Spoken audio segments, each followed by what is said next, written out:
Bismillahirrahmanirrahim. Assalamualaikum warahmatullahi wabarakatuh.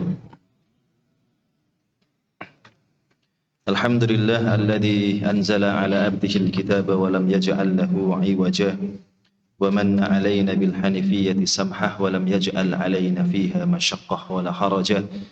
Asyhadu an la ilaha illallah wa asyhadu anna Muhammadan 'abdullahi wa rasuluhu la nabiyya wa la rasula ba'da.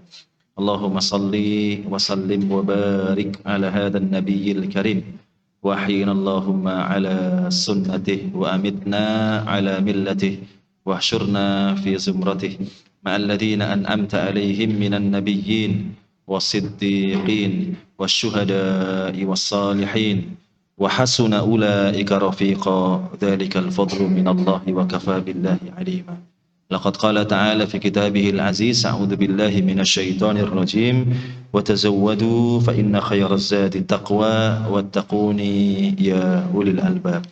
Wa qala rasul bil hadits syarif talabul ilmi faridatun ala kulli muslimin ay ala kulli insanin muslimin dzakaron kana am unsa amma ba'd. Para satida, Bapak Ibu, jamaah sekalian, a'azakumullah, yang pertama dan yang paling utama, marilah kita senantiasa memanjatkan rasa syukur kita kepada Allah Ta'ala yang sampai pada kesempatan pagi hari ini masih memberikan kita kelapangan waktu dan kekuatan sehingga kita masih bisa istiqomah untuk menghadiri majelis Quran kaji karangannya. Tidak ada hambatan apapun, insyaallah. Kita mengharap semoga niat ikhlas kita serta kebaikan-kebaikan yang kita tunaikan senantiasa Allah terima dan Allah memberikan balasan yang berlipat. Amin. Salatu wassalam ala rasulina wa habibina wa syafi'ina wa maulana Muhammadin sallallahu alaihi wasallam yang kita nantikan syafaahnya kelak yaumul qiyamah, dan kita semua mengharap semoga kita masuk dalam kelompok hamba Allah yang mendapatkan syafaah min Rasulillah sallallahu alaihi wasallam biidnillahi ta'ala insyaallah. Amin. Para satidah, Bapak Ibu, jamaah sekalian, a'azakumullah, karena waktunya spesial nih ya. Ini berarti pekan kedua ya. Ini kan pekan kedua Ramadan ini berarti. Karena waktunya spesial, maka kajian fikihnya juga kajian fikih spesial sementara waktu. Tidak kita lanjutkan yang kemarin begitu ya. Kalau tidak salah kemarin kita menjelang pembahasan babul adani wal iqamati, menjelang pembahasan itu. Tapi tidak kita lanjutkan. Sementara kita sampaikan beberapa hal terkait dengan ahkam as-siyam. Kita ambilkan dari file yang cukup bagus ini, ada Mukhtasar Ahkamis Siyam. Jadi ringkasan fikih siyam. Ini para ulama-ulama dari Urdun, dari Yordania, atau dari beberapa wilayah yang berdekatan. Ya. Bapak Ibu jamaah sekalian, a'azakumullah, mumpung saya masih ingat kemarin kalau tidak salah ada pertanyaan terakhir dan kemudian saya lihat beberapa referensi lagi terkait dengan penggunaan air yang bercampur dengan belerang ya. Kemarin surah saya, tasawur saya ternyata tidak pas, tidak sesuai mungkin dengan apa yang ditanyakan oleh Sa'il. Itu kalau bagi saya menjadi amanah ilmiah itu ya. Kemarin sudah kita sampaikan bahwasanya jika air itu ada sesuatu yang memang kurang menyamankan kita, tapi karena memang alami ya, misal air yang berinteraksi langsung dengan lumut-lumut dan sebagainya, terus kemudian air di sumur yang agak coklat-coklat warnanya, tapi karena memang itu alamiah ya, maka tidak mengapa, air tersebut masih berstatus sebagai air yang tohur, suci dan mensucikan. Nah, kemarin bayangan saya tentang air belerang itu ya, air terus kemudian ketempelan belerang secara ini ya, apa istilahnya, jadi syai'un kharijun gitu ya, sesuatu yang dari luar gitu ya. Tapi kalau memang kita lihat fenomena bagaimana di beberapa wilayah secara alamiah memang air tersebut bercampur dengan belerang dan sebagainya, air tersebut memang dikategorikan ternyata tohur, suci dan mensucikan ya. Ala kulli hal, simpulannya bahwasanya ketika air tersebut memang ada perubahan-perubahan yang bersifat alamiah, langsung berinteraksi dengan alam misalnya semisal itu, maka air tersebut masih bisa digunakan untuk bersuci. Jadi statusnya adalah tohur, kecuali air terus kemudian ditempeli sesuatu ya, sesuatu yang dari luar gitu ya misalnya ya. Yang terus kemudian merubah status air tersebut dari air mutlak menjadi air yang lain. Ya, paling gampang misalnya kita ya air terus kemudian ditempeli sesuatu teh jadi air teh. Air kemudian ditempeli dengan kopi jadi air kopi. Air kemudian ditempeli dengan sirup jadi air sirup dan seterusnya. Walaupun toh statusnya tohir, suci karena memang tidak ada najisnya, akan tapi ghairu mutahhir. Ya, tidak bisa digunakan untuk bersuci. Berarti tidak tohur. Ya, kalau ada istilah tohur itu artinya suci dan mensucikan. Suci saja belum tentu bisa digunakan untuk bersuci. Ya, saya kira itu karena itu amanah ilmiah yang menjadi ganjalan saya. Saya pulang itu masih ada tasawur saya ini maksudnya bagaimana ini ya, percampurannya bagaimana ini. Saya buka beberapa yang lain, wah ini harus kita sampaikan. Mau WA ke Ustadz Joko belum sempat karena beliau beraktivitas, saya beraktivitas. Ketemunya 1 bulan kemudian. Kira-kira. Bapak Ibu para setidak jamaah azakumullah, sedikit kita sampaikan beberapa hal terkait dengan Mukhtasar Ahkamis Siyam. Ya. Yang pertama mungkin tetap perlu kita sampaikan pemaknaan siam baik secara lughatan ataupun istilahan, secara bahasa ataupun secara istilah. Jadi para ulama memberikan penjelasan pada kita semuanya, as-saumu lughatan mutlaqul imsaki. Puasa secara bahasa itu adalah mutlaqul imsak, menahan secara mutlak, menahan apapun. Ini beda kalau nanti sudah kita kaitkan dengan pembahasan secara istilah syar'i ya, secara terminologi syar'i. Kalau secara bahasa, puasa itu adalah menahan apapun, bukan hanya makan, minum, hubungan biologis antar pasutri, ya. Jadi menahan apapun. Di antara dalil yang menjelaskan tentang hal ini nanti bisa dilihat Quran surat Maryam ayat 26.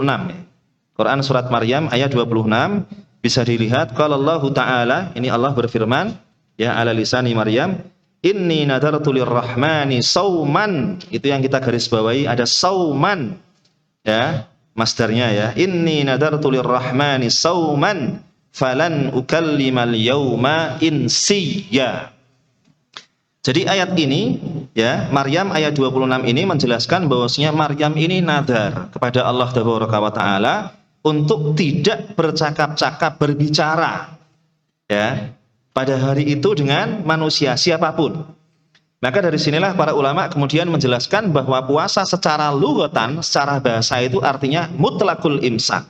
Jadi menahan secara mutlak. Sekali lagi, bukan hanya makan, minum ataupun alaqah jinsiyah bagi pasutri. Bukan hanya itu saja. Tapi imsak secara mutlak. Di antara dalilnya ini. Ya, kemudian dijelaskan wastilahan, adapun secara istilah. Ini yang sudah sering disampaikan oleh para khutbah, para muhadirun, para asatidah. Imsakul muslimi al-balighi al-aqili an jami'il muftirati min tulu'il fajri shadiq ila ghurubis syamsi. Masih koma ini. Ya. Jadi muslim yang balik akil. Jadi kan harus muslim, balik, kemudian akil. Yang kemudian ketika seorang sudah berstatus sebagai muslim balik akil ini wajib melaksanakan puasa. Kalau anak-anak kita itu sifatnya hanya ditadrib. Anak-anak kita yang masih kelas 1 SD, yang masih TK, yang kelas 2 SD itu ditadrib, dilatih untuk berpuasa. Kalau bahasa fikihnya bahkan dibahasakan fala yujbaru, dan tidak dipaksa. Diperintah tapi tidak dipaksa. Diperintah itu kira-kira dilihat kondisinya lah. Ini kira-kira kuate masih beduk, yang beduk se, kira-kira begitu. Jangan terus kemudian menggunakan idealitas kita. Kita sebagai orang tua itu kan kadang-kadang berpikir sesuatu yang ideal-ideal itu ya. Masih TK 0 besar itu pokoknya poso dino, ya, kira-kira begitu. Ya, padahal dilihat kondisinya. Kalau kira-kira masih belum memungkinkan, beduk dulu nggak apa-apa. Nanti sudah ada kemajuan lagi, misalnya habis beduk nanti lanjut sampai maghrib, nggak masalah. Ya, artinya kita harus bisa melihat model-model masing-masing anak kita tadi. Jadi kita akan sampaikan beberapa penjelasan tentang hal tersebut. Ya, jadi muslim balik akil, ya, ini menahannya an jami'il muftirat, semua hal yang membatalkan dari terbit fajar shadiq. Kalau ada istilah fajar shadiq itu berarti fajar yang menandai masuknya waktu subuh. Diistilahkan dengan fajar shadiq. Karena ada istilah fajar shadiq, ada istilah fajar kadhib. Yang shadiq itu yang beneran, yang kadhib itu yang menipu, kira-kira begitu ya. Ya. Jadi dari terbitnya fajar shadiq ila ghurubi syamsi, sampai terbenamnya matahari. Dari sini kita bisa menggarisbawahi bahwa waktu puasa itu kan dari terbit fajar, bahasa kita paling mudah, masuk waktu subuh sampai kemudian masuk waktu maghrib. Berarti misalnya saat kita mendengar imsak, itu sebetulnya kita masih dibolehkan untuk mengkonsumsi sesuatu. Atau kalau belum misalnya sahur dan sebagainya, masih disilahkan untuk sahur, nggak masalah. Cuman imsak ini sebetulnya ya hanya sebatas amal ikhtiyati lah ya, untuk kehati-hatian kita semuanya. Antara satu masjid dengan masjid lain, korornya biasanya beda-beda. Ya, kebijakannya beda-beda. Ada misalnya satu masjid ya, yang ketika imsak 5 menit kemudian adzan subuh. Ada yang kemudian 8 menit kemudian, ada yang bahkan sampai 10 menit kemudian. Ya, ini kadang-kadang sering ditanyakan, loh Pak kan sudah imsak, kalau sudah imsak pastinya sudah tidak boleh mengkonsumsi apapun. Masih boleh. Karena imsak ini belum terbit fajar shadiq, tapi hanya sebatas untuk kehati-hatian saja. Bapak Ibu sekalian, a'azakumullah, kalau Bapak Ibu sekalian misalnya suatu saat sempat umroh Ramadan, kalau di wilayah-wilayah sana atau di wilayah-wilayah Arab yang lain ya, bukan hanya Arab Saudi sebetulnya, di Mesir dan sebagainya, itu kita tidak menemui imsak gitu, enggak. Pokoknya pakai perasaan pokoknya gitu. Ya. Jadi ini sebetulnya kita dimudahkan. Indonesia itu luar biasa gitu ya. Jadi ada tarhiman, terus kemudian ada imsak. Itu kan kita dimudahkan. Oh imsak berarti sedelok maneh. Sudah bisa niteni. Oh kalau masjid ini imsak berarti kira-kira 5 sampai 7 menit ke depan adzan subuh.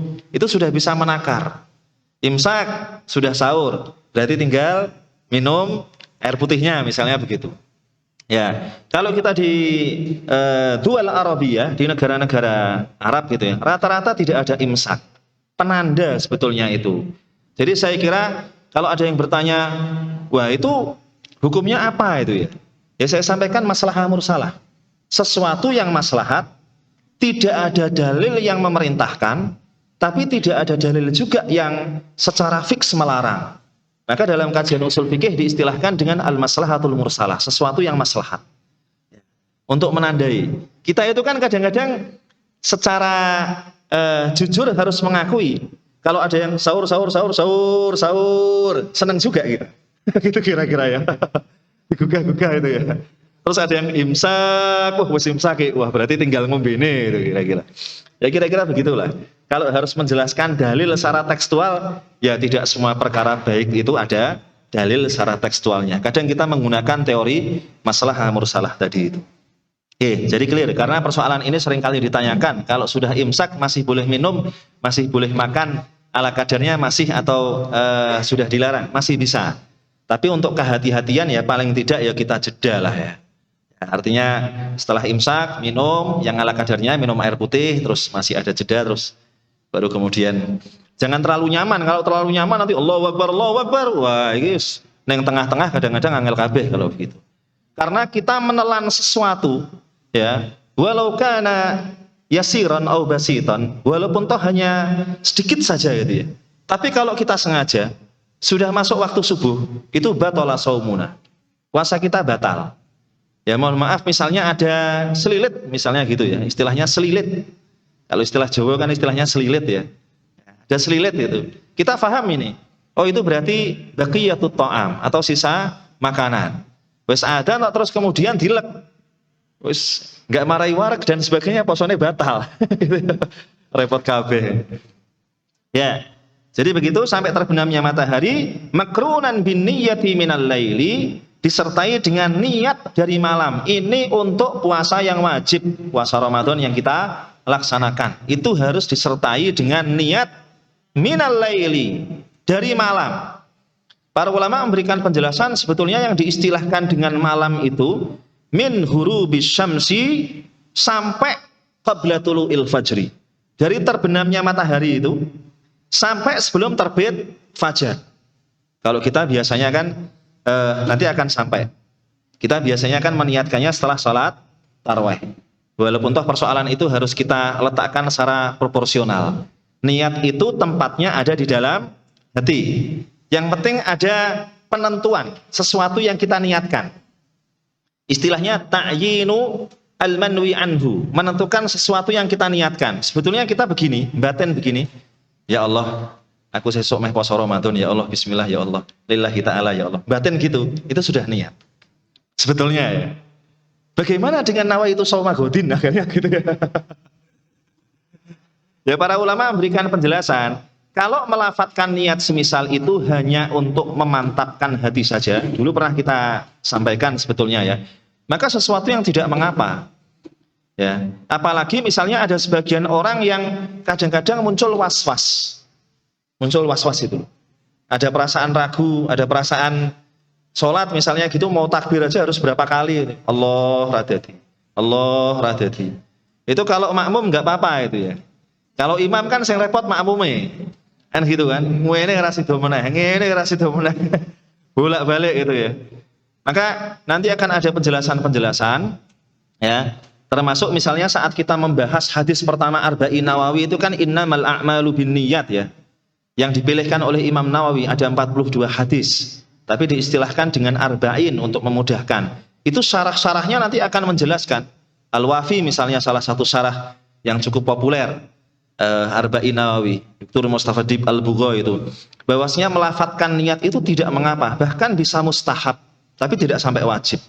Ya, tidak sampai wajib. Bukan perkara yang wajib. Bisa mustahab. Bisa dianjurkan. Ya, bagi beberapa kalangan ini. Fungsinya apa? Liyusa'ida al-lisanu al-qalba. Agar kiranya lisan ini membantu memantapkan hati. Maka hal yang semacam itu saya kira clear, tinggal meletakkan aja. Oh, tempatnya sebetulnya adalah hati, tapi seandainya dilafatkan hanya sebatas untuk memantapkan hati tidak mengapa, tapi bukan perkara yang wajib, tinggal diletak-letakkan aja. Plek plek plek plek plek plek. Ya, selesai insyaallah. Ya. Makrunan bin niyyati minal laili, ya. Terus tentunya ya dengan syarat tidak ada manik syar'inya ya, tidak ada penghalang syar'i. Kalau bagi wanita berarti wanita tersebut tidak haid, tidak nifas dan sebagainya dan sebagainya. Ya, kemudian dijelaskan oleh para ulama, arkanus shaum itu intinya boleh kita simpulkan dua. Rukun puasa itu hanya dua sebetulnya. Puasa Ramadan termasuk yang kita laksanakan ini. Yang pertama adalah an-niyyatu, niat. Ya, kalau niat itu harus dalam setiap ibadah. Karena niat itu fungsinya adalah tamyizu al-ibadat minal adat, untuk membedakan antara ibadah dengan yang selain ibadah, dengan tradisi-tradisi dan sebagainya. Ada misalnya begini, orang puasa di bulan Ramadan, niat pokoknya adalah ben sehat, niat pokoknya ya, ben sehat. Atau dia poso, aku mah engko Ramadan aku tak poso, tak niati pokoknya misalnya ben berat badannya turun, misalnya begitu. Jadi niat pokoknya adalah sehat. Niat pokoknya adalah biar berat badannya turun dan sebagainya. Nah, ini bisa menjadi masalah. Niat pokoknya taqarruban ilallah, vertikal kepada Allah Ta'ala. Kan lillahi ta'ala kan, man shoma ramadhana iman wahtisaban, mengharap ya ridha Allah Ta'ala, ghufira lahu ma taqaddama min danbi. Jadi niat awalnya tetap ibadah teruntuk Allah Ta'ala. Adapun kemudian menjadi lebih nyaman, menjadi lebih segar, menjadi lebih sehat, berat badannya turun dan sebagainya. Ini efek yang dimunculkan dari sebuah ibadah yang dilakukan seorang hamba.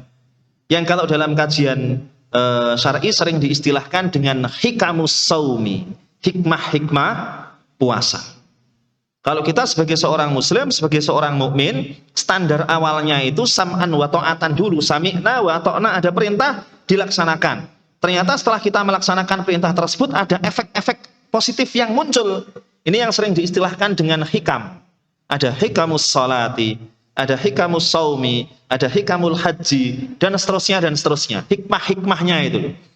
Maka standar awalnya harus biniyyati taqarrubi ilallah tadi dulu.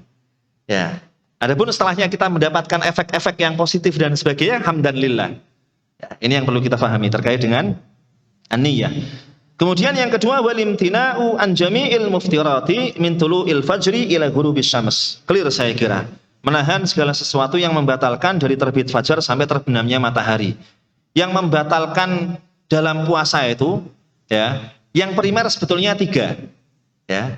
Minat ta'am, wasyarab, wal alaqah al-jinsiyah. Makan, minum, hubungan biologis bagi pasutri. Ya, biasanya akan sering muncul pertanyaan, gimana kalau maksiat-maksiat itu? Kalau kita mau mengambil pendapat fikih yang paling kuwenceng gitu. Kencengnya masih kuwenceng gitu. Kuwenceng teman gitu. Itu memang ada pendapat fikih yang menjelaskan al-ma'asi tubtilus siyam. Ada memang. Ya, kuwenceng banget ini. Jadi maksiat-maksiat yang dilakukan oleh praktisi puasa itu membatalkan puasanya. Nek kira berat. Levelnya kita kira nyanda nih. Ya. Karena maksiat yang dimaksud itu maksiat secara umum yang dimunculkan oleh anggota tubuh kita. Jadi penglihatan, penciuman, tangan, kaki, semuanya lah ya. Dan itu sesuatu yang sangat berat. Maka pendapat mayoritas ulama bahwasanya kemaksiatan yang dilakukan oleh seorang praktisi puasa itu la tubtilus siyam wa innama tudhibu ajros siyam. Tidak membatalkan puasanya, akan tetapi menghilangkan pahala puasanya, menghilangkan.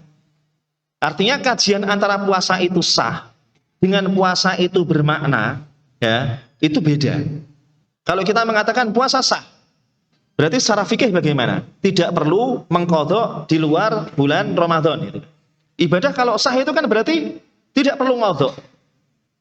Atau kalau waktunya meluas tidak perlu i'adah, tidak perlu mengulangi. Salat sah, berarti nggak perlu diulang karena waktunya luas salat itu. Antara waktunya dengan pelaksanaannya itu, ya, luas waktu yang disediakan oleh Allah Ta'ala. Tapi kalau puasa itu kan ngepres. Waktu yang disediakan bulan Ramadan, melaksanakannya juga di bulan Ramadan. Maka kalau ada istilah qadha siyam pasti di luar bulan Ramadan. Wong qadha itu melaksanakan kewajiban di luar waktunya. Nah gitu nggih. Ya. Jadi para ulama memberikan penjelasan bahwasanya kemaksiatan itu tidak membatalkan puasa, akan tetapi menghilangkan pahala puasanya. Ya, tergantung persentase kemaksiatannya. Kalau sedikit berarti nyaplok pahalanya sedikit. Kalau sedengan berarti nyaplok pahalanya sedengan. Kalau banyak ya pahalanya dicaploki semuanya, bisa habis itu.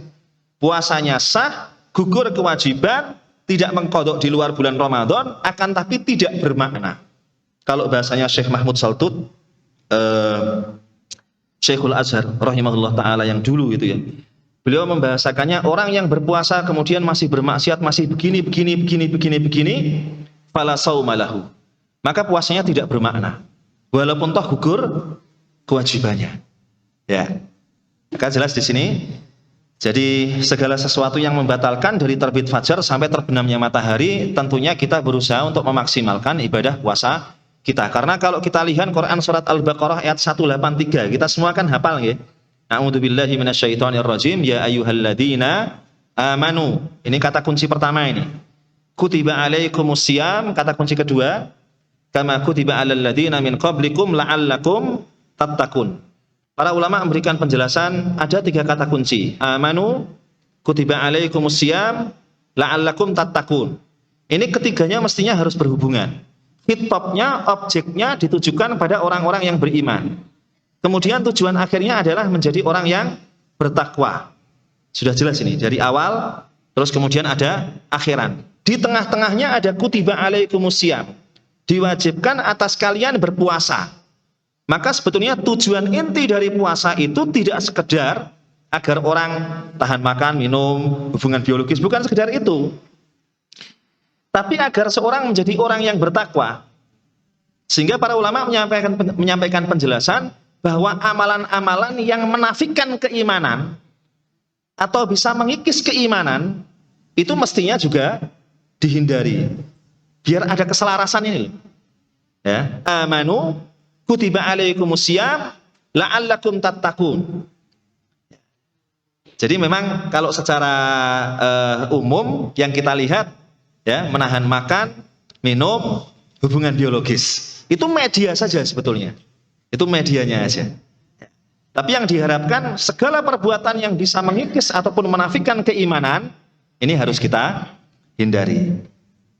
Ya. Kemudian ada beberapa hal yang perlu kita sampaikan ini, yang kadang juga ditanyakan. Ini karena modelnya soal jawab. Jadi Mukhtasar Ahkamis Shaum ini modelnya soal jawab. Ya. Dijelaskan hal yajibu shaum 'ala sabiyyil balik 9 sanawat. Apakah wajib berpuasa bagi anak yang sudah sampai umur 9 tahun? Kalau 9 tahun di kita ini biasanya kelas berapa SD? Gitu? Kelas 2 SD mungkin ya? Kelas 2 atau kelas 3 mungkin gitu? Kelas 3, ada yang 3, ada yang 2, tergantung TK-nya pirang tahun. Gitu ya. Jadi perlu kita sampaikan, dijelaskan begini. La yajibu shaumu 'ala sabiy hatta yablugha. Tidak wajib puasa bagi anak kecil hingga dia balik. Standarnya bukan hitungan umur sebetulnya. Walaupun toh nanti ada hitungan umur yang 15 tahun. Tapi standarnya adalah apakah dia sudah balik atau belum. Maka dibahasakan la yajibu shaumu 'ala sabiy hatta yablugha imma bil alamatil ma'rufati. Ada kalanya dengan tanda-tanda yang sudah kita kenal. Ya, wa asyharuha al-ihtilamu lidz-dzakari wal unsa wal haid lil unsa. Tanda-tanda yang dikenal ini apa? Ihtilam untuk laki-laki umumnya. Untuk ada wanita juga yang semisal itu. Untuk laki-laki umumnya dan haid untuk wanita. Berapapun umurnya. Kalau ada misalnya anak kecil yang umur 9 tahun sudah ihtilam misalnya aja. Walaupun toh jarang, gitu ya. Kalau misalnya ada kasus misal itu, ini sifatnya kasuistis ya. Umur 9 tahun sudah ikhtilam, lapor sama orang tuanya. Berarti dia sudah berstatus sebagai mukallaf. Walaupun toh umumnya belum. Ini kan kasuistis. Ya, ini kan kasuistis. Ada seorang wanita, misalnya anak kecil wanita umur 9 tahun sudah haid. Berarti mukallaf dia. Ya, sudah wajib melaksanakan kewajiban-kewajiban syar'i. Walaupun toh umumnya itu kisaran umur-umur 10 lebih lah, kadang-kadang begitu ya. Ya, 10, 11. Ya kelas 5 SD, kelas 6 SD ada juga. Ada juga MTS misalnya belum ikhtilam-ikhtilam, yang perempuan belum haid-haid ada juga. Kalau ada kasus misal itu, maka standar berikutnya adalah standar umur ketika seorang sudah masuk umur 15 tahun. Jadi umur 14 tahun belum ikhtilam, yang anak laki-laki ini belum mimpi basah. Umur 14 tahun si wanita ini belum haid misalnya. Maka ketika dia masuk umur 15 tahun, masuk saja. Masuk gitu langsung, umur 15 tahun. Secara otomatis dia sudah berstatus sebagai mukallaf. Maka standarisasi umur itu kedua. Setelah alamah yang zahirah, yang ma'rufah ini tadi. Tanda yang zahir yang dikenal. Ya. Kemudian disampaikan mata yu'maru atiflu bis-shaumi. Kapan anak kecil itu diperintahkan untuk puasa? Dijelaskan yu'maru wa huwa ibnu sab'as sinin qiyasan 'alas salati. Jadi anak kecil itu diperintahkan untuk berpuasa saat umur 7 tahun. Kita harus membedakan antara diperintahkan dengan diwajibkan. Jadi kita tidak akan mungkin bisa memerintah seseorang kecuali kita ajari sebelumnya, gitu nggih. Kita merintah seorang misalnya, kok belum diajari, paham nggak dia? Nggak paham. Sama misalnya dalam hadis salat itu kan bahasa Rasulullah, muru auladakum bis shalah wa hum abna' sab'. Jadi perintahkanlah anak-anak kalian salat saat mereka sudah sampai umur 7 tahun. Nggak mungkin mereka diperintah faham, bisa faham takbir sampai salam, kecuali sebelumnya diajari. Raketang masih jengklat-jengklit, gitu ya. TK dan sebagainya sudah mulai dikenalkan, bacaan-bacaan. Wah, anak kecil loh bacanya gitu, wah, karo guyon-guyon, karo semacam-macam begitulah. Tapi anak kecil ya begitu. Tapi paling tidak sudah dikenalkan. Ya. Sampai bahasa hadisnya, wadribuhum wahum abna'al ashr. Dan pukullah mereka jika tidak mau melaksanakan sholat ketika mereka sudah umur 10 tahun. Pertanyaannya begini. Ketika seorang umur 10 tahun, apakah dipastikan dia sudah balik? Belum. Ya, belum. Tapi kira-kira fase menjelang balik lah, ini dia sudah paham nih. Karena sudah mumayyiz. Sudah bisa membedakan antara yang baik dan tidak baik, sudah mumayyiz. Mumayyiz itu belum balik. Fase menjelang balik. Diistilahkan dengan tamyiz. Orangnya disebut dengan mumayyiz, isim fa'il. Dari mayyaza yumayyizu fahuwa mumayyiz, sudah bisa membedakan, arti secara bahasa membedakan. Gitu. Ya. Jadi umur 10 tahun walaupun toh dia belum balik, kalau tidak mau sholat, maka orang tua ini. Ya, jadi jangan ngawur-ngawuran nanti yang mukul masih apa dan sebagainya. Gitu ya.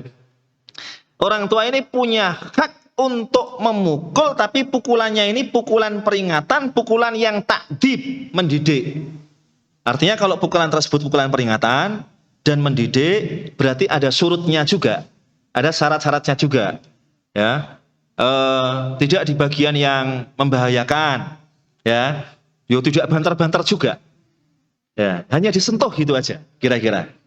Ya, kalau orang-orang kuno dulu, mbah-mbah kita itu kan kalau nabok itu kan pasti nabok pantat, kira-kira begitu ya. Sholat kono, ayo. Kan bagian belakangnya.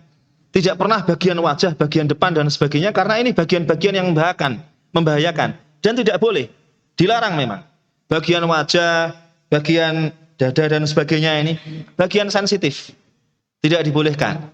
Jadi jangan memahami ungkapan wadribuhum dzarbah di situ, dzarab di situ, dengan pemahaman tekstual, berarti untuk ngwantemi bahasanya gitu. Bukan begitu. Dzarbahnya itu yang ghairu mu'limah, yang tidak menyakitkan, yang tidak mu'dhiyah, yang tidak menyakitkan, hanya peringatan saja. Maka dijelaskan di sini, ketika seorang sudah umur 7 tahun, itu sudah mulai diperintahkan berpuasa. Tapi dilihat kondisinya anak-anak kita itu. Kalau saya sangat bisa merasakan karena bocilnya banyak ya. Tak Joko ya. Yang TK ada, yang kelas 1 ada, yang kelas 3 ada, yang sebelum TK ada juga. Wah, akeh. Buntutnya akeh. Ada 6 masalahnya. Ya, itu memang ya tidak bisa ditakmim lah, tidak bisa digeneralisir lah ya. Yang sudah kelas 5 SD dino yang dino wis. Jalan aja dia, enggak ada masalah. Yang sudah kelas 4 SD 4, 5 dan sebagainya ini, yang kelas 4 enggak ada masalah. Tapi kalau yang TK ini, kalau kira-kira jam setengah 12 wis rodok mogel-mogel gitu ya kira-kira ya. Sudah gitu kan biasanya kan. Memang sudah tidak bisa dikondisikan. Ya saya silahkan, umumnya biasanya ya gibah ini. Ora apa-apa, cah cilik, cah TK ngono wis ya ora apa-apa, engko lanjut bariku. Nah, gitu aja. Jadi kalau mengadu yang gampang. Cah cilik kan gitu ya. Ya. Tapi bagi saya tidak masalah itu. Masih TK karena umurnya 5 tahun. Ya, jadi melu sahur, melu itu kan, terus dolanan apa dan sebagainya. Nanti kalau jam 11:04, jam setengah 12 serodok wes muskilah gitu. Kalau nggak ngatasi ya disilahkan. Kalau masih ngatasi sampai zuhur. Ya zuhur kita silahkan, minta apa gitu ya dituruti. Itu kira-kira untuk membahagiakan gitu ya. Nanti kalau kuat sampai maghrib, lanjut sampai maghrib. Kalau nanti di asar mau minum lagi, ya tapi tidak harus begitu. Masing-masing kita sudah paham bagaimana tipologi anak kita masing-masing. Yang jelas yang dicontohkan oleh para sahabat adalah tadribus sibyan ala siyam, melatih anak kecil untuk berpuasa. Diperintahkannya mulai kapan? Mulai umur 7 tahun. Disesuaikan dengan kondisinya. Ya. Maka bahasanya di sini adalah kiasan ala shalah, mengkiaskan, menyamakan dengan perintah salat yang 7 tahun tadi. Ya. Kemudian dibahasakan wala yujbaru fi dzalika, dan jangan dia dipaksa terkait dengan hal tersebut. Jangan langsung dipaksa. Masih umur 7 tahun, masih umur 6 tahun kita paksa pokoknya poso dino. Wah, nek ora kuat senen-senen ini malahan. Kalau para sahabat dulu ya, mereka sudah punya strategi yang sebetulnya bisa kita adopsi. Strategi itu bisa kita contoh, bahkan kita lebih punya banyak strategi dengan kondisi saat ini. Para sahabat dulu paling banter itu buatkan mainan. Dibuatkan mainan, dijak dolanan dan sebagainya. Nanti lali, moro-moro maghrib, kira-kira begitu. Kalau kita sekarang itu kan wis bisa buatkan mainan, bisa ngajak kemana, bisa was semacam-macam lah ya. Ya. Kalau kita mau istilahnya mau ngelimpeke, nah, gitu ya. Terus tahu-tahu Allahu Akbar, wah wis maghrib seneng. Dia langsung mikir, wah berarti maghrib dapat 3.000. Nah. Enggak apa-apa itu. Dikasih bisyarah begitu anak kecil. Jadi harus dimotivasi. Pendekatannya beda dengan mereka-mereka yang sudah baligh. Kalau kita masih begitu ya malah dicah cilik maneh berarti. Ya.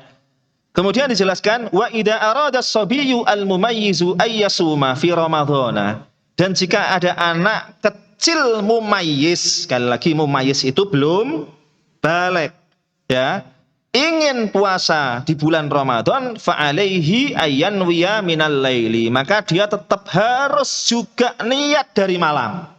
Karena niat ini menjadi rukun pertama.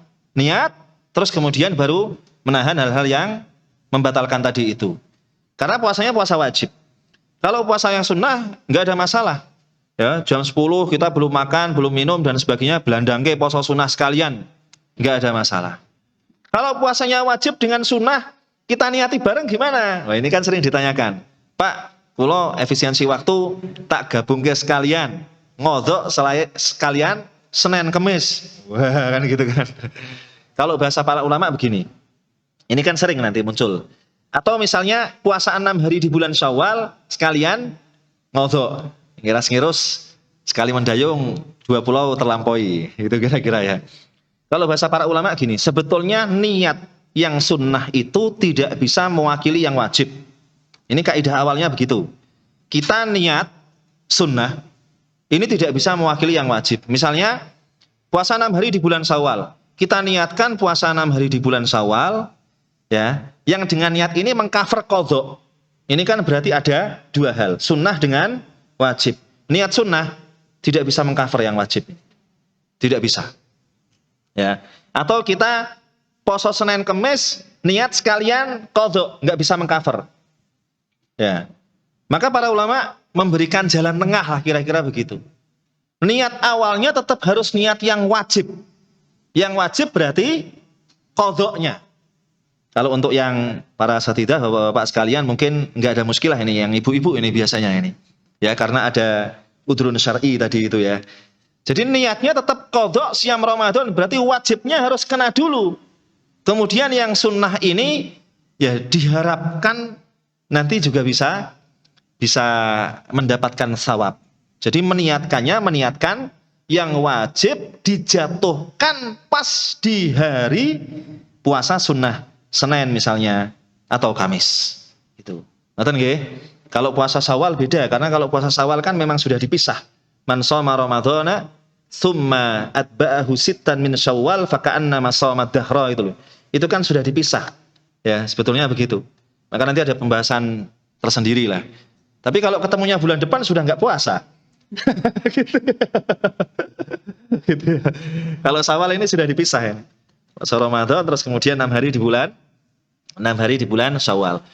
Yang paling baik memang qadha dulu. Ya, kalau para ulama memberikan penjelasan yang paling baik qadha dulu karena hadisnya secara tekstual begitu. Man shoma Ramadhana. Ini Ramadannya clear ya sebetulnya ya. Tsumma atba'ahu sittan min Syawal. Kemudian diikuti 6 hari di bulan Syawal. Yang paling baik Ramadannya clear. Tapi kalau ada sesuatu, ada kesibukan macam-macam yang kemudian tiba-tiba hari Syawalnya sudah mengkeret gitu ya. Tinggal sidik. Tidak memungkinkan melaksanakan puasa di bulan Syawal, kalau ngoyak qadha Ramadannya gitu maka banyak juga yang berpendapat tidak mengapa Syawalnya ini didahulukan terus kemudian baru melaksanakan qadha siam Ramadan. Karena qadha siam Ramadan ini sebetulnya memanjang, walaupun toh memanjang sampai sebelum Ramadan berikutnya, yang paling baik adalah ditakjil, disegerakan. Alasannya sederhana, li'annal insan la yadri mata sayamut. Karena manusia tidak tahu kapan dia meninggal. Jangan-jangan masih nggawa utang sesuatu yang wajib tadi itu. Ini diantaranya. Ya, jadi andai pun ada anak kecil yang belum baligh ya, yang masih mumayyiz, itu ingin melaksanakan puasa, tetap harus meniatkan di malamnya. Ya, kalau puasa Ramadan ini harus diniatkan di malamnya. Kemudian ada persoalan juga ini, ma hukmu man akala aw syariba dhanan ghurubasy syamsi thumma tabayyana lahu anna syamsa lam taghrub ba'd. Bagaimana hukum seorang yang makan minum dia mengira mataharinya sudah terbenam. Kemudian jelas ternyata bahwasanya mataharinya belum terbenam. Jadi cuman hawane. Wah ketoke wis ki buka iki. Ombe ya. Ombe tak sak gelas Allahu Akbar Allahu Akbar. Waduh, ternyata nembe gitu. Malah kecelek. Walaupun toh sebetulnya begini. Kalau adzan masjid jadi patokan tuh kadang-kadang angel juga ya. Karena satu masjid dengan masjid yang lain tuh adanya juga beda-beda. Sing adzan kadang-kadang ya buka sik barang. Gitu ya. Jadi sing adzan krungu masjid lain Allahu Akbar buka sik. Baru kemudian adzan. Tapi kalau adzan yang versi RRI misalnya atau yang di TV-TV yang TVRI nasional dan sebagainya itu memang sudah dipaskan. Zaman kita sekarang itu kan semuanya serba mudah dan lebih mudah untuk mengfikskan gitu ya. Kalau zaman dulu kita bisa membayangkan orang lihat ke atas, posisi mataharinya gimana? Huruf syams itu musyahadah loh kalau dulu itu. Disaksikan terbenam atau enggak itu. Nah orang kuno-kuno kan bisa begitu. Kalau orang modern, wah bumbuan itu, wangel kabeh. Apalagi kalau mendung misalnya. Kalau sekarang dalam kondisi bagaimanapun, mendung, hujan selebat apapun dan sebagainya, sudah ada standarisasi waktu itu sangat memudahkan. Nah ini ada kasus orang makan, minum, dia mengira sudah terbenam matahari. Tabayyana lahu anna syamsa lam taghrub ba'd. Tapi kemudian jelas baginya bahwasanya mataharinya belum terbenam. Ya. Man akala aw syariba dhannan ghurub asy-syamsi thumma tabayyana lahu anna syamsa lam taghrub batala shaumuhu. Kalau yang semisal ini batala shaumuhu, puasanya batal wa alaihil qadha'u, dan dia wajib qadha. Padahal habis minum sak gelas tadi itu enggak sampai sak menit ya adzan padahal. Bahkan rugi nganggo nemen itu. Ya, begitu. Ya. Wala yajuzu al-fitru qabla at-tahaqquqi min ghurubis syamsi, dan tidak dibolehkan berbuka sebelum memastikan terbenamnya matahari. Lah memastikan ini kalau dalam kajian fikih itu kan ada istilahnya imma bi musyahadatiha, ada kalanya melihat langsung. Kalau kita sekarang kan enggak mungkin delok langsung gitu kan, enggak kan. Kalau konteks zaman sekarang ya standarisasi waktu itu. Ya, sudah jelas. Kalau yang kitab-kitab yang dulu imma bi musyahadatiha wa imma bi kada wa imma bi kada wa imma bi kada. Ada kalanya dengan begini, ada kalanya dengan begini. Yang kalau kita sekarang wis ra mungkin. Ya, dadak metu omah delok wis kan enggak mungkin. Sulit posisinya begitu. Ya. Kemudian dijelaskan ma hukmul akli awis syurbi athna al-adzan ats-tsani. Kalau dalam kajian fikih kadang muncul istilah al-adzanul awal, al-adzanu tsani. Adzan pertama, adzan kedua, dan itu terjadi di zaman sahabat. Dan itu terjadi di zaman Rasulullah juga. Adzan pertama itu fungsinya sebetulnya kalau tidak di bulan Ramadan gugah-gugah. Ya, kita kalau dengar misalnya jam 3:04, jam 3:30, ada yang adzan Allahu Akbar, wah adzan apa ki burung? Subuh itu. Itu al-adzanul awal tadi itu. Yang fungsinya sebetulnya kalau di luar bulan Ramadan untuk gugah-gugah. Bisa gugah, qiyamul lail dan seterusnya. Maka dulu pernah kita singgung hadis yang menjelaskan ketika kita makan terus kemudian mendengarkan adzan dan kita diminta untuk menghabiskan makanan itu. Ini harus kita pahami ini hadis ini. Hadis itu terkait dengan al-adzanul awal yang berarti belum terbit fajar. Jangan dipahami adzan yang kedua. Kalau yang dipahami adzan kedua, wah enak sekali itu. Ya, imsak ngambil makan dan sebagainya, makan. Allahu Akbar, entek kayak sak piring. Gitu. Menjadi tidak pas. Jadi hadis itu sudah dita'liq, sudah dikomentari oleh para ulama terkait dengan azan yang pertama. Nanti kalau Bapak Ibu sekalian menjumpai hadis ya azan terus kemudian ada anjuran untuk menghabiskan atau memakan yang ada di hadapan kita yang sudah kita siapkan itu terkait dengan al-adzanul awal, adzan yang pertama. Kalau adzan kedua bagaimana? La yajuzu al-aklu wa syurbu athna al-adzan ats-tsani, tidak boleh, jelas. Kalau sudah adzan Allahu Akbar enggak boleh. Maka ada imsak kalau di Indonesia. Bapak Ibu sekalian, kalau di negara-negara lain belum tentu ada imsak. Itu sebagai bentuk kehati-hatian saja sebetulnya. Ya, imsak gitu. Hadis tekstualnya ada nggak Pak? Ya memang rawono. Tapi maslahah mursalah. Ada unsur kemaslahatannya. Tadi itu. Tidak ada dalil fiks yang memerintahkan, tidak ada juga yang melarang, tapi ada unsur maslahatnya. Ya.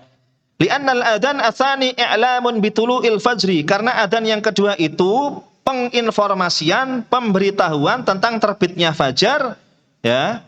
Waqad qala Allah Ta'ala wa kulu washrabu dan seterusnya itu. Jelas. Wa man fa'ala dzalika abtala shaumahu, dan barang siapa yang melakukan hal itu, makan ketika sudah adzan, maka dia telah membatalkan puasanya, ya, dan alaihil qadha, dan dia harus qadha. Jadi kalau bahasa fikih nanti ada tambahan, orang yang batal puasa itu sikap yang paling baik baginya adalah di waktu sisanya ini loh. Di waktu sisanya ini dia menahan tetap. Misalnya begini. Kita dalam status sebagai musafir. Misalnya safar. Terus kita kan yang bisa merasakan kita, nemen enggak kuat. Karena saya pernah merasakan itu. Enggak kuat betul, tahan-tahan, wah kuat tenan, buyar kabeh pokoknya sudah. Posisinya nyopir. Siang-siang panas banget ini. Ramadan yang kesekian. Pernah saya kisahkan di sini juga sepertinya. Ya. Terus tak tahan-tahan ini kuat tenan ya. Itu padahal menjelang asar itu. Udah jam 2 lebih setengah 3-an. Kuat tenanan wisan. Wah, iki serah kuat tenan iki iso nggeledak bahaya ini. Ya, akhirnya setelah sudah sampai rumah itu, tinggal turune tok jane bisa. Tapi wis nemen enggak kuat itu. Ya, maka terus ya terpaksalah batal itu hari tersebut batalno, ya batalno itu hari itu, enggak kuat sudah rasanya kayak enggak karuan lah pokoknya. Baru pertama kali itu merasakan, entah kenapa, karena terforsir lah, habis tenaganya sudah habis betul. Tapi para ulama memberikan penjelasan begini, jika setelah dia kemudian batal semisal itu, masih ada baqiyatul waqti, masih ada sisa waktu, maka yang paling baik baginya adalah al-imsak hatta ghurubis syamsi, menahan sampai terbenam matahari. Padahal dia wis batal loh itu. Padahal dia posisinya sudah batal. Terutama saat kita safar misalnya. Safar gitu ya. Misalnya memang nemen sudah enggak kuat itu ya. Nemen sudah enggak kuat. Ya, batal no. Terus jangan berpikiran, oh berarti sekarang sampai nanti terbenam matahari, wah aku bebas mangan ngombe. Enggak gitu juga gitu loh. Para ulama menyampaikan penjelasan ya secukupnya, kebutuhan dia makan, minum dan sebagainya dicukupi saat itu, terus kemudian fal afdal lahu fal aula, yang paling utama adalah dia kemudian menahan sampai terbenam matahari waktu maghrib. Ya. Itu kira-kira. Orang lain enggak tahu loh itu. Gitu ya kira-kira. Kira-kira nek batal lagi ya mumpet-mumpet lah kira-kira gitulah ya. Enggak terus mujahiron itu. Mangan sak geleme dhewe. Ngombe-ngombe dan sebagainya. Nah, ini yang jadi muskilah ini. Ya. Begitu sedikit lagi, kira-kira 2-3 pertanyaan lagi. Karena ini Mukhtasar Ahkamis Syam soal jawab. Jadi cukup inilah saya kira sistematis lah, bagus. Ya. Kemudian dijelaskan di sini, mada yaf'alu man ra'a syakhsan fi ramadhana ya'kulu aw yashrabu amidan mujahiran bi fitrihi. Ini yang saya sampaikan. Apa yang kita lakukan misalnya ya, saat kita melihat seseorang di bulan Ramadan makan minum sengaja terang-terangan, fenomena ini kita dapatkan nggak? Ada apa banyak? Banyak. Nek ada ya katanya sidik gitu ya. Kan gitu ya. Padahal siam Ramadan ini wajib. Ya, kalau hanya sebatas mau menggugurkan kewajiban, guyonan kita di pesantren ini turu ngebu nobar. Guyonan kita di pesantren dulu. Kalau mau hanya sebatas menggugurkan kewajiban, turu ngebu nobar. Jadi esok didelok turu, bakdo zuhur turu maneh, bakdo asar turu, moro-moro wis maghrib. Jadi turu ngebu. Nah, kebo malah ora turu nggih. Ya, dijelaskan di sini alaihi ayya'muru bil ma'ruf wa yanha 'anil munkar. Normatif dulu. Dia harus amar ma'ruf nahi munkar. Fa in khafa, kita di sini. Fa in khafa syarrahu ankara alaihi biqalbihi. Seandainya dia khawatir nanti akan muncul satu hal yang tidak menyamankan baginya, kita ingatkan kan nggak mungkin kan. Di pasar-pasar apa dan sebagainya, warung-warung sibuk apa, ayo pasar-pasar entuk kabeh Pak, ayo bubar kabeh. Lah mungkin kan? Kalau bukan aparat nggak mungkin. Tidak mungkin kita. Ya, ini yang diistilahkan fa in khafa syarrahu juga. Kalau kondisinya tidak mungkin kan karena kita khawatir ada hal yang tidak menyamankan nanti tertuju pada kita, maka kita harus ini, tidak boleh tidak. Ankara alaihi biqalbihi. Harus mengingkari dengan hati. Hati kita harus tidak sepakat. Harus itu. Kalau hati kita sepakat, wah ini muskilah imaniyah ini, problem keimanan ini. Ya. Lakin la yujalisuhu in istata'. Ya. Bahkan kita dianjurkan untuk tidak mujalasah. Tidak mujalasah itu tidak duduk-duduk bersama dengan yang mereka-mereka yang jelas sudah mukallaf, sengaja makan, minum, mujahiron, terang-terangan. Malah terus kemudian lungguh-lungguh santai-santai, piye Pak, monggo Pak jenengan, monggo poso, monggo jenengan wis pokoke. Bagi malah muskilah begitu. Jadi mengingkari dengan hati, kemudian kita tidak mujalasah. Ya nufawwid hadzal amr ilallah, ya Allah, saya belum mampu ya Allah, karena ini bukan secara formal bukan tugas kita. Kalau menertibkan begitu malah kadang-kadang memunculkan madharat nggih. Kecuali kalau bagian-bagian penertiban apa security, keamanan macam-macam gitu mungkin sangat memungkinkan itu ya. Rijal syurtah amar ma'ruf nahi mungkar di Saudi misalnya gitu. Itu memungkinkan.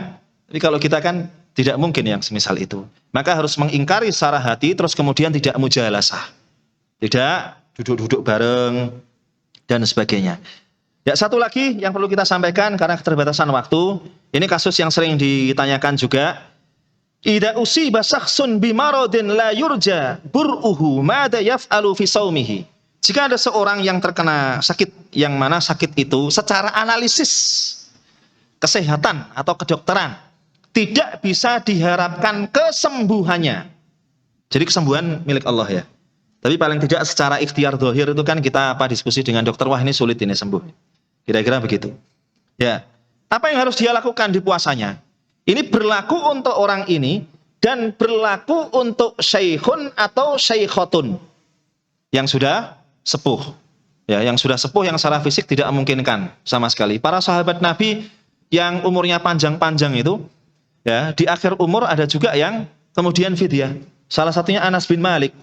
Anas bin Malik itu umurnya termasuk panjang, diberi umur panjang. Di akhir umur beliau ini, beliau tidak berpuasa, membayarkan fidyah. Maka dijelaskan di sini, man ubtuliya bimaradin la yurja bur'uhu. Barang siapa yang diuji dengan sakit yang mana tidak bisa diharapkan kesembuhannya secara zahir pengamatan manusia. Ya. Walam yasum, dan dia tidak berpuasa karena tidak memungkinkan, fa'alaihi it'amu miskinin mutta'am an kulli yaumin badlan anis saumi. Maka yang harus dia laksanakan adalah dia memberikan makanan kepada orang miskin satu mud makanan. Ini diistilahkan dengan apa? Fidyah. Fidyah itu intinya sebetulnya dua. Untuk siapa? Yang sepuh? Ahlan wa sahlan, moga-moga. Ya, yang sepuh, ya, baik laki-laki atau perempuan. Terus kemudian yang kedua tadi, orang-orang yang punya penyakit-penyakit yang memang ditaksir sulit sembuhnya. Maka membayar fidyah. Dan ini sering ditanyakan, fidyah itu pasti ukurannya piro toh? Kan gitu kan? Kalau bahasa dalam kajian fikih, kalangan Syafi'iyah itu mud ta'amin. Mud, sak mud niku sak pinten. Ini loh. Sak tangkepan kedua tangan telapak ini loh. Kalau kita ngambil beras, sak mud itu berarti sak caruan ini. Iya. Tangannya tangan orang Arab ya. Tangan Imam Jawa cuili-cuili. Tangannya dibahasakan tangan orang yang tidak kecil juga tidak gede. Jadi tangan wong sing sedeng maksudnya. Ya, orang yang sedang. Ya, orang sedang Arab gitu. Ya, orang yang sedang lah. Tidak sing gede-gede sing tangannya wah gede gitu ya. Yang kalau ditaksir madhab Syafi'i, Syafi'iyah dan Malikiyah, madhab Maliki sama. Ya, madhab Syafi'i dan Maliki ketemu ini, satu mud. Kalau Hanafi beda. Karena kalau Hanafi setengah sok, itu beda lagi nanti. Ya. Setengah sok itu ukurannya kira-kira berarti 2 mud kalau madhab Hanafi. Tapi kalau madhab Maliki dan madhab Syafi'i ini sudah dibolehkan secara fikih 1 mud yang kalau dikilogramkan sekitar 0,7 kilogram atau lebih sedikit. Pitung on lah berarti lah. Ya. Jadi kira-kira kalau di masjid-masjid itu ya menerima apa istilahnya fidyah sak karung beras 30 dino atau 29 hari gitu ya. Itu sudah melebihi sebetulnya. Kalau kita taksirannya pakai taksiran 1 mud. 1 mud itu 7 on. 7 misalnya kali 30 itu 21 kilo. Sak karung 30 kilo. Bagus. Rasah dijaluk susuk. Niki fidyah Pak, susuk loh Pak. Diudari sih. Tapi para ulama memberikan penjelasan fidyah yang paling baik itu dikembalikan kepada urf, kepada tradisi yang ada di sekitar wilayah tersebut. Kalau memang sudah 1 mud, mafi muskilah. Bahkan ada beberapa wilayah yang fidyahnya itu misalnya dengan sandingannya, ya, dengan lauknya, dengan apanya. Dan perlu kita pahami fidyah itu tidak harus bahan makanan pokok mentahan. Boleh makanan siap saji. Kita mesen ke apa cengkleng misalnya apa kotaan ngono ya misalnya. Misalnya boleh. Tapi fidyah jangan dibayarkan sebelum Ramadan loh ya. Ya, bahaya nih kalau sebelum Ramadan nih. Bisa jadi ada keajaiban dari Allah disembuhkan oleh Allah Ta'ala itu. Jadi Anas bin Malik ini pernah kita singgung juga dulu pas ketika di awal-awal pembahasan fikih ya. Di masa-masa hidupnya terakhir masa akhir hayat beliau itu. Beliau bahkan membayar fidyahnya itu dengan mengundang orang-orang fakir miskin. Diundang, terus bahasa kita itu istilahnya mayoran. Ya, tujuh mayoran. Panggil gitu ya. Terus kemudian disediakan makanan yang beragam, mereka disilahkan untuk makan makanan tersebut. Jadi fidyah itu boleh bahan makanan pokok yang mentahan itu boleh juga dengan memberikan makanan-makanan yang siap saji. Ya, yang siap saji boleh. Ya, ini kan sering ditanyakan fidyah itu pasti piro toh? Sebetulnya tadi kita kalau menggunakan 1 mud misalnya 7 on itu sudah boleh. Tapi kalau mau ditempelkan dengan sesuatu yang nyandingi tadi ada lauknya dan sebagainya fadzalika afdhal wa ahsan. Maka hal yang semacam itu baik.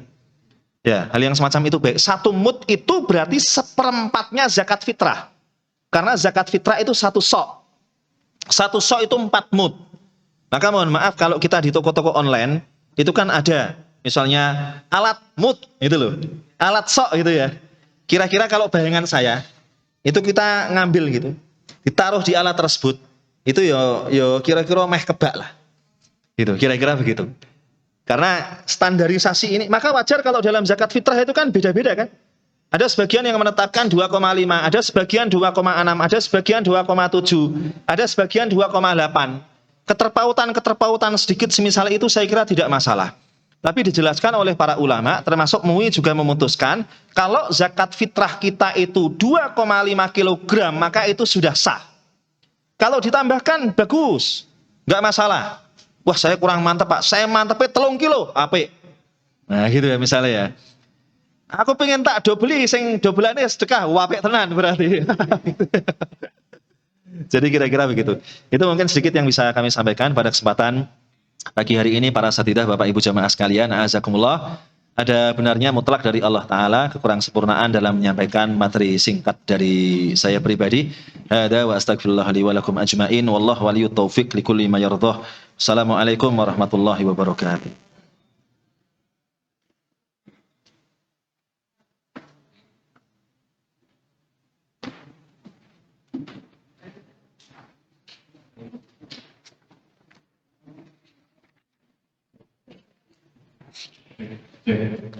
Sebelum diakhiri barangkali ada pertanyaan dari Bapak Ibu. Semoga Bapak ada 3 banyak sekali.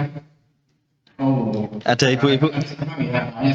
Ada ibu-ibu 1, nggih, Bapak. Nggih, yang dari Pak Haryanto.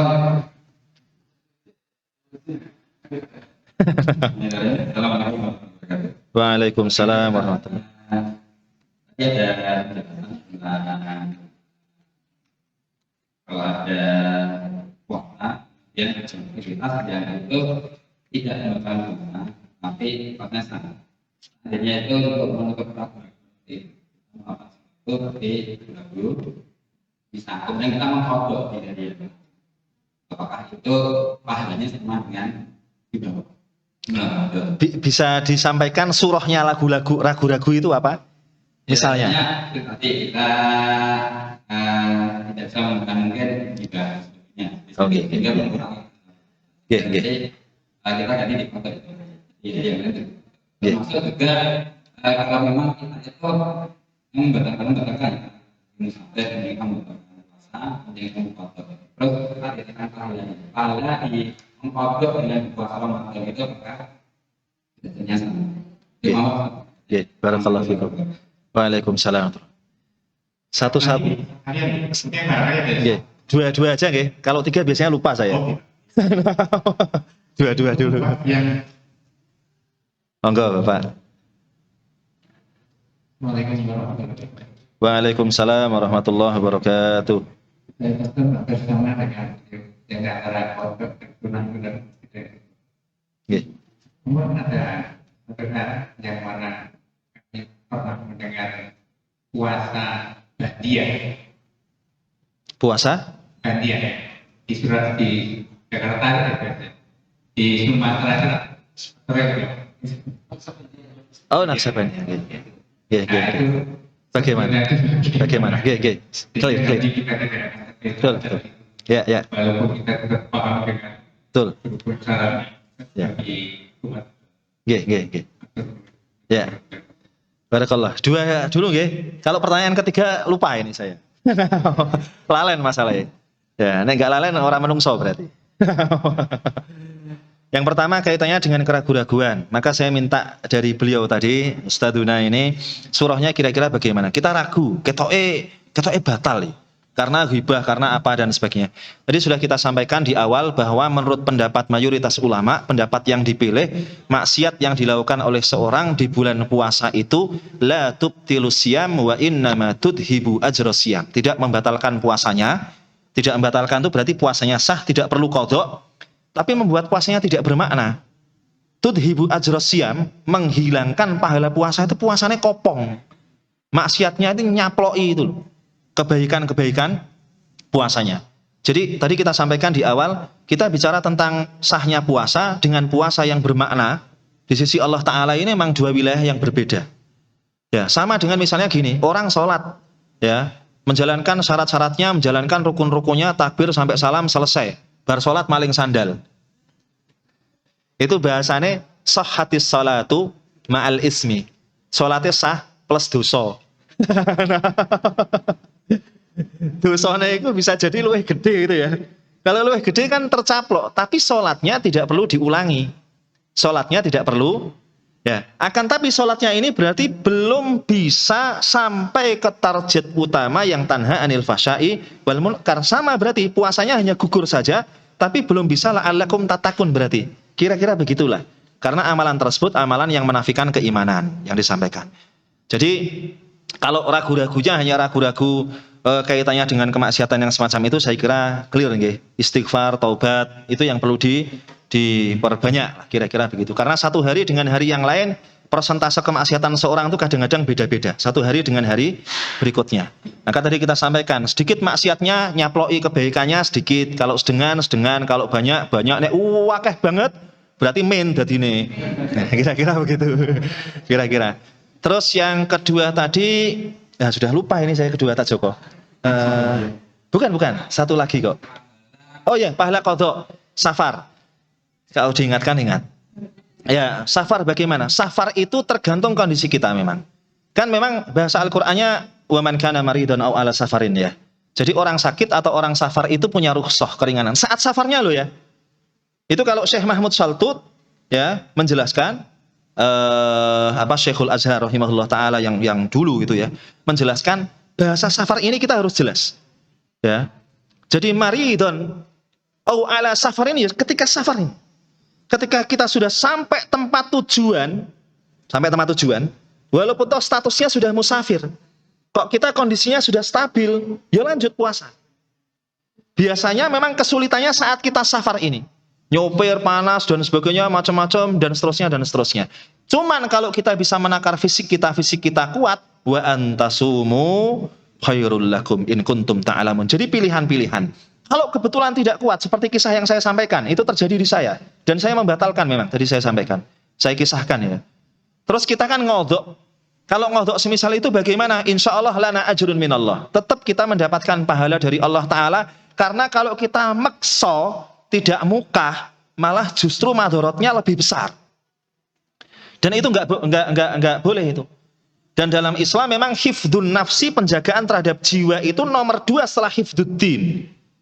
Jadi yang pertama menjaga agama, tidak dibolehkan murtad, tidak boleh keluar agama dan sebagainya. Yang kedua hifdun nafsi ini posisinya kedua. Ya, di atas hifdul mal, penjagaan terhadap harta.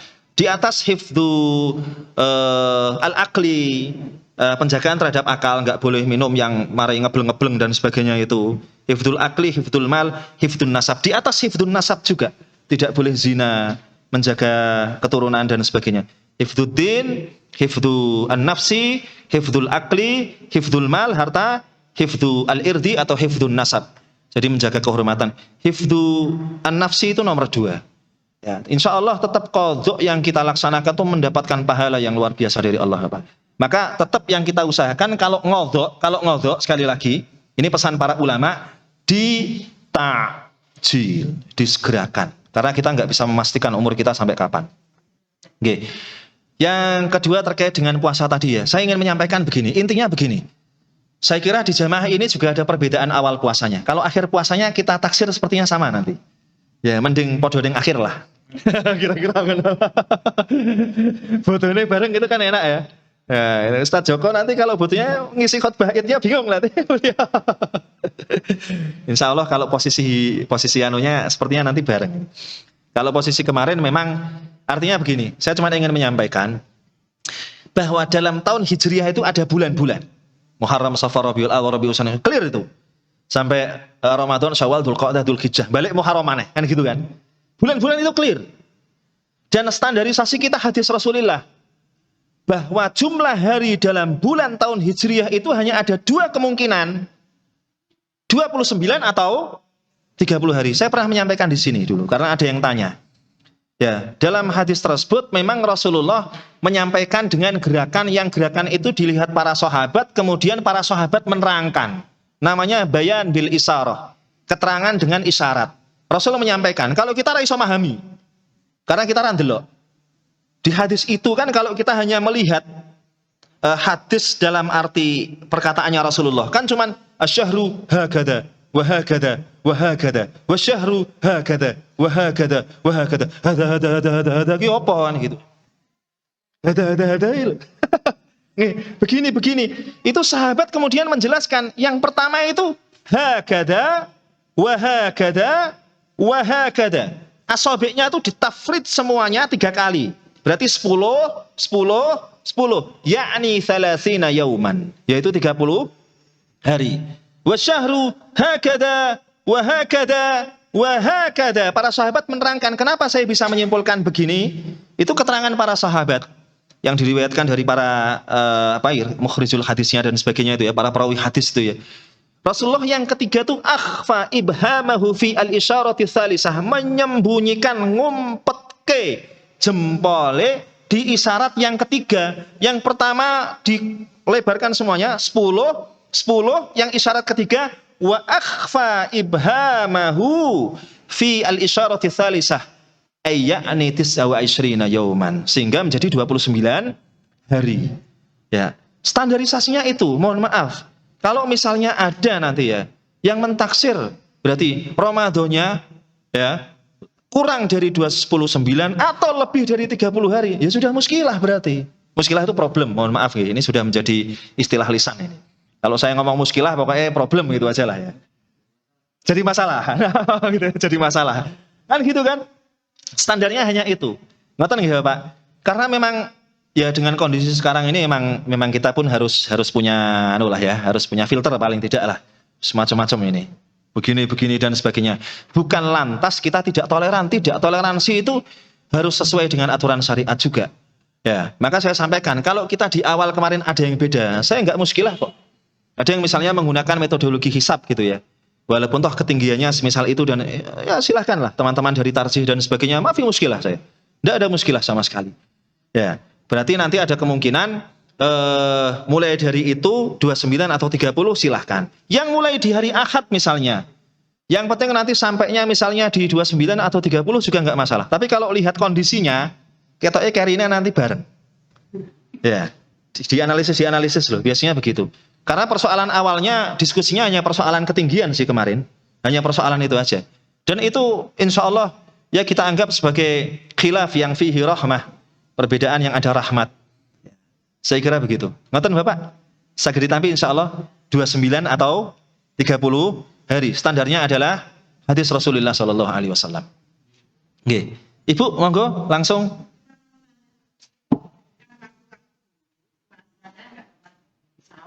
Iya. Ampuh berarti Ibu, Masya Allah luar biasa. Caranya? Maksudnya?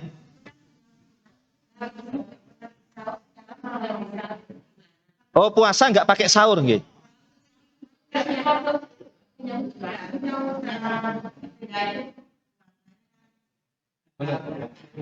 Nggih. Oh maksudnya tidak disaur hutangnya, saya kira nggak sahur. Nah, ini bulat lagi saya ini. Saya kira tidak makan sahur gitu loh. Maka saya ampuh sekali kan gitu. Nggih. Jadi nggih. Ya, Masya Allah gitu. Jadi kalau wanita itu agak repot Bapak Ibu sekalian. Karena para wanita itu punya udzur syar'i. Satu. Yang kedua kadang hamil. Yang ketiga kadang murdi. Murdi itu menyusui. Ada yang hamil menyusui gitu ya. Istri saya agak masuk kategori itulah, agak. Tapi enggak per tahun ya. Cedak gitu ya kira-kira ya. Buntutnya wis 6 masalahnya. Ya. Jadi begini. Kalau posisinya dia hamil. Ya, setelahnya kan nifas kan enggak mungkin kan? Wong glontor itu enggak mungkin itu. Setelahnya menyusui. Yang paling baik menyusui kan haulaini kamilaini liman arada ayyutimma radha'ah 2 tahun. Kalau sempurna 2 tahun loh Bu. Ya. Sebelum 2 tahun hamil mana? Terus gitu kan. Ini kan tidak memungkinkan kalau begitu. Kalau misalnya tidak memungkinkan likasratil ayyam, karena banyaknya hari-hari, maka tidak mengapa fidyah. Tapi kalau memungkinkan qadha, bisa diqadha, silahkan diqadha. Memungkinkan qadha surahnya begini, gambarannya begini. Misalnya lahir nifas, itu nggih. Terus di tahun berikutnya ketika si bayi ini sudah umur 9 tahun atau 9 tahun. 9 bulan, 10 bulan, mendekati Ramadan berikutnya ini loh. Walaupun toh di Rajab, walaupun toh di Sya'ban, agak bisa dikondisikan, mulai nyicil-nyicil dan sebagainya, tidak mengapa itu. Kalau memungkinkan. Tapi kalau likasratil ayyam sehingga sulit, pilihannya memang fidyah memang. Sulit. Kalau kondisinya tadi loh, hamil, terus kemudian menyusui. Hamil lagi, menyusui. Sehingga hari-harinya ini nyuampur jadi wakeh banget begitu. Ya. Jadi istilahnya kalau memang bisa ditaksir, bisa memungkinkan untuk diqadha, bisa diqadha. Tapi kalau likasratil ayyam terus kemudian sangat sulit dan sebagainya ya fidyah. Bahkan fidyah pun wah sampai kelalen Pak, fidyahnya itu berarti berapa hari ya? Saya yang dulu-dulu itu udah lupa. Ditaksir yang lebih banyak itu lebih afdol. Ya, ditaksir yang lebih banyak kan gitu nggih kira-kira. Wah, kira-kira piro ya? 15 apa 17 ya? 20 ngono wae lah. Kira-kira. Begitu Ibu? Nggih, barakallahu fik. Nggih. Sebelum pertanyaan berikutnya ini ada door prize dari panitia. Masya Allah. Barangkali ada yang sudah khatam 2 kali tilawahnya, 2 juz dari khatam 2 kali ya. Ada nggak yang lebih dari 1 kali? Nah, 1 kali lebih berarti 1 kali 1 lembar boleh. Ini door prize-nya kan hanya 2, jadi nanti dipilih yang terbanyak. 1 kali 2 juz. 2 juz. Yang lainnya masih ada yang 1 kali 5 juz atau Ya, tapi tidak ada yang satu kali satu juz, biasa sudah 3 juz. Kita Pak, satu kali satu juz. Masya Allah. Cukup ya untuk satu ibu. Insya Allah. Presnya Al-Quran edisi spesial. Spesial, tamam, Insya Allah. Lalu saya itu monggo. Gini, monggo Bapak tanya berikutnya, nanti masih ada beberapa nanya.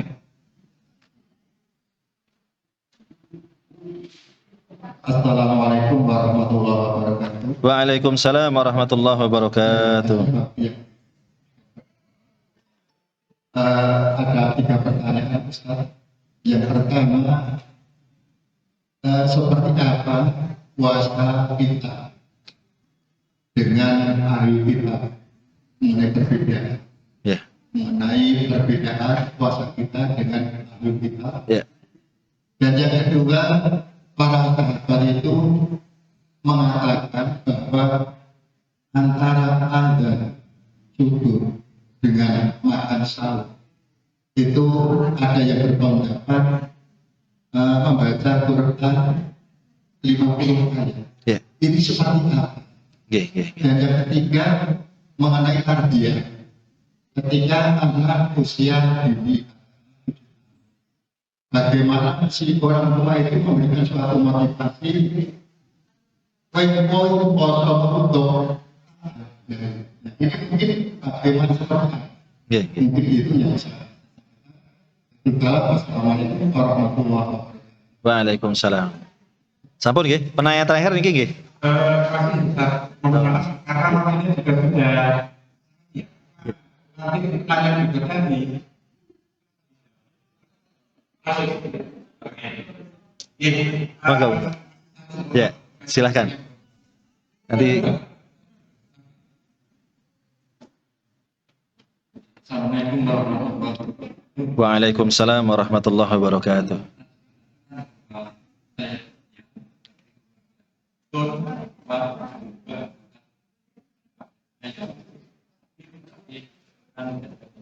Nggih. Yang saya pertanyakan ya mereka yang ini tapi ya itu kan sebetulnya penyakit yang ini salah satunya Ya, ya. yang sangat Nggih, nggih, nggih, nggih. karena kelemahan kita sudah Nggih, nggih. Nggih, tetap lemes. nggih, nggih. Itu apa untuk orang yang bila ini Ya, ada Mbak. Nggih, nggih. Ya. baru 5 tahun Nggih, nggih. Nggih. Nggih. Nggih, matur nuwun. Ya. Matur nuwun. Barakallah. Ya, dari yang bawah dulu nggih, biar saya nggak lupa nih. Niku malah ada penjelasannya di sini. Jadi di sini saya jawab singkat karena waktu sudah siang nggih. Ma hukmu siyam likulli min maridi sukkari, langsung ini penyakit gula ini. Wal qalb, jantung, wal dhaqat wal kulli. Jadi tekanan darah dan kuliah ini ginjal. Bagaimana ini orang yang mengidap penyakit semisal ini? Dijelaskan di sini man ajaza minhum anis saumi mutlaqan aftara. Jadi barang siapa di antara mereka yang memang tidak mampu untuk berpuasa, yang bisa menakar masing-masing dirinya, maka aftara. Maka dia boleh berbuka. Artinya dia boleh membatalkan puasanya wa alaihi al-fidyatu. Dan baginya fidyah. Liqaulihi ta'ala, dalilnya jelas karena Al-Baqarah ayat 184 Bapak nanti bisa dicek lagi nggih. Wa 'alal ladzina yutiqunahu fidyatun ta'amu miskin. Itu bersifat umum sebetulnya. Dan bagi orang-orang yang yutiqunahu merasa berat untuk melaksanakan puasa, di sini adalah orang-orang yang tua, orang-orang yang kena penyakit dan sebagainya, termasuk di antaranya penyakit yang disebutkan di sini tadi itu. Maka fidyah ta'amu miskin. Kan bisa menakar. Karena semuanya serba dibatasi, serba ditakar, kalau tidak juga lemas dan sebagainya, maka dibolehkan di sini. Atau Bapak? Nggih. Terus kemudian fidyah nggih. Kemudian yang tadi, bagaimana perbedaan puasa kita dengan ahlul kitab? Memang tidak dijelaskan secara detail, tapi puasa ini menjadi tradisi sejak dulu. Maka kama kutiba alal ladina min qablikum. Mungkin secara teknis berbeda. Karena teknis puasa syariatul Islam saja di awal itu berbeda juga loh. Ada marhalah, ada fase yang diistilahkan dengan fase cukup berat. Fase di mana orang itu berpuasa mulai bangun tidur. Misalnya begini, terbenam matahari nggih, iftar. Terus kemudian dia kok setelahnya ketiduran, bangun tidur itu sudah langsung puasa. Sampai nanti terbenam matahari di hari berikutnya. Awal-awal kan begitu dulu itu. Dan para sahabat merasa berat itu. Ada hadisnya itu, banyak hadisnya itu. Sampai kemudian nanti turun firman Allah yang wakulu washrabu hatta yatabayyana lakumul khaytul abyad minal khaytil aswadi minal fajr itu ya.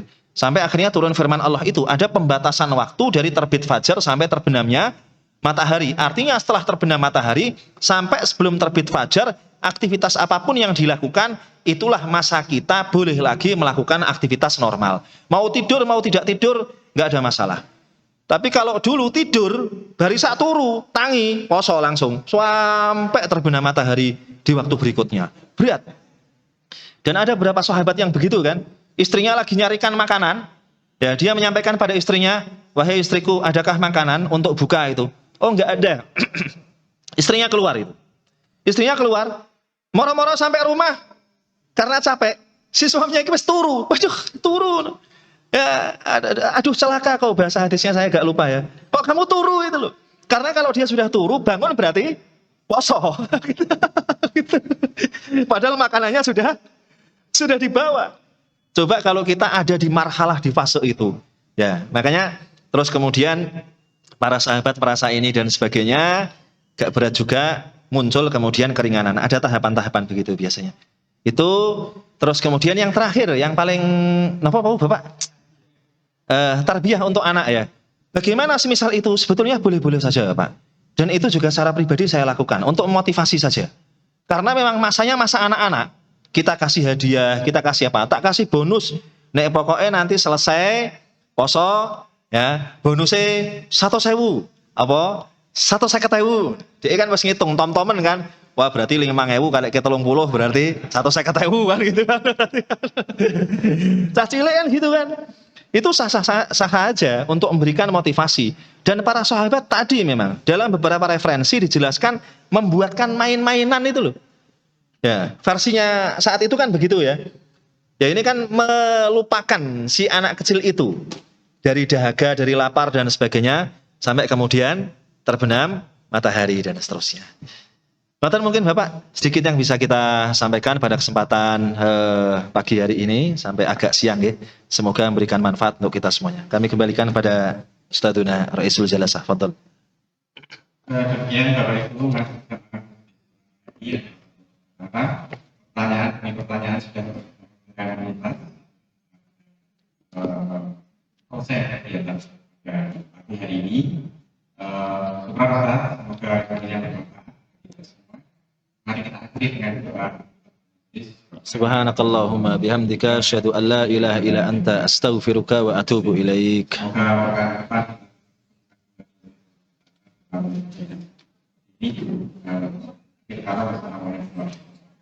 Waalaikumsalam warahmatullahi wabarakatuh.